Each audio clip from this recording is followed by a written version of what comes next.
So you're thinking about a trip to Rome. Awesome. We are going to put together the ultimate guide to make sure your visit to the Eternal City is, well, absolutely perfect. You know, they call it the Eternal City for a reason, right? It's just packed with thousands of years of history, art, and culture.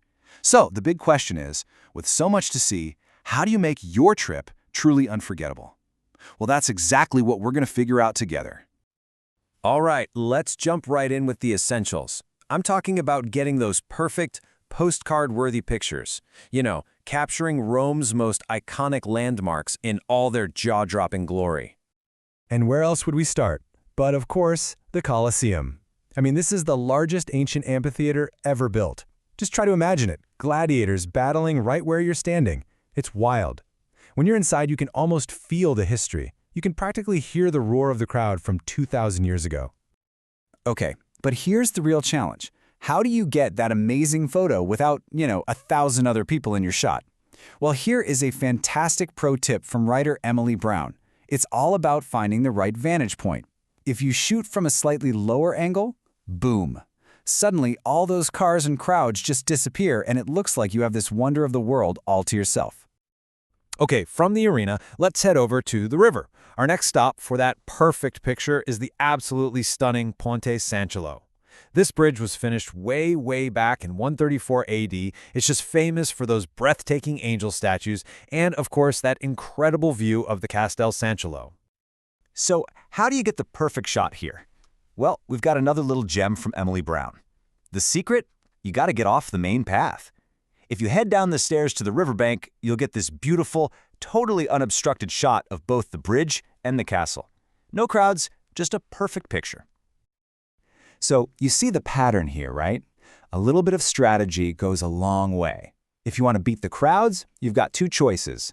Either beat the clock and go super early. I'm talking like 7 a.m. for the Trevi fountain, or get creative with your angles. And of course, the ultimate cheat code? Visiting in the off-season. Fewer people, more relaxed photo ops. Okay, so you've nailed your iconic shots. Awesome. But now, let's venture off the beaten path. It's time to go beyond the main tourist trail and uncover some of Rome's most incredible and kind of mysterious hidden gems. This, right here, is what makes Rome so endlessly fascinating. You could be walking by a famous place like St. Clement's Basilica and have absolutely no idea that 14 meters directly beneath your feet, there's a hidden ancient temple with these incredible frescoes.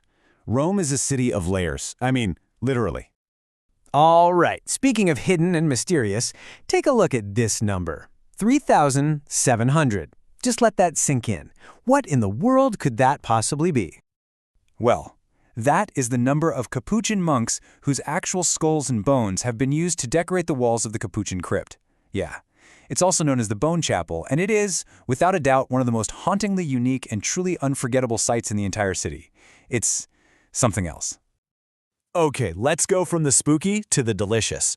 After all that intense history, it is definitely time to dive into another core part of what makes Rome, well, Rome. It's legendary food. See, in Rome, food isn't just about what you eat. It's a whole way of life. There's this great quote from Sarah Beanie that just nails it. She says, "What makes Rome ideal for food lovers is its deep connection between daily life and culinary tradition." It's so true. The food here tells a story. So, how do you really dive in and experience it? It's all about getting hands-on. I mean, can you imagine learning to make fresh pasta from a real Italian nonna? Or just getting lost in the amazing sights and smells of a local market like Mercato Trionfale? Those are the moments, right? That's when you really taste the city. And, with those golden sunsets and it's just a timeless beauty, Rome is, let's be honest, undeniably romantic. So let's shift gears and talk about how to create those perfect, unforgettable moments for two. Oh, there are so many ways to create your own Roman romance. You could totally live out that classic movie star fantasy, zipping around on the back of a Vespa. Or maybe you could see the city's magic from a completely different angle, with a beautiful evening cruise down the Tiber River. Okay, but about that wish at the Trevi fountain, you need to be careful. Seriously, the local legend is super specific. 1 coin, you'll return to Rome. Great. 3 coins, and you're looking at marriage. But 2 coins?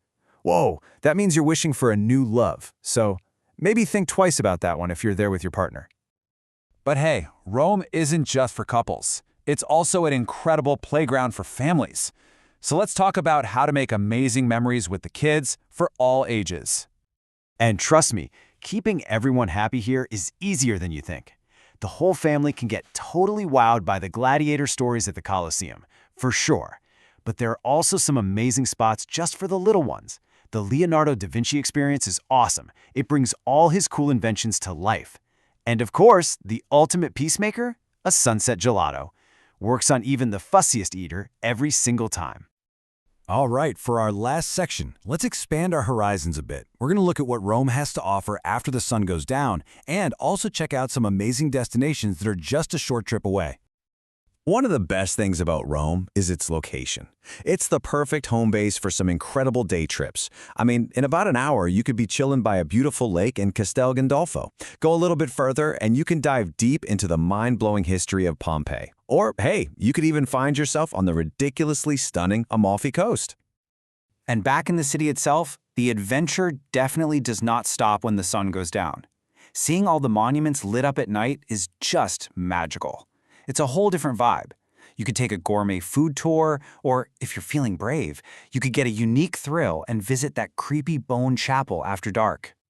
So you see, from ancient history and hidden secrets to pure romance and family fun, Rome offers a million different stories, a million different adventures.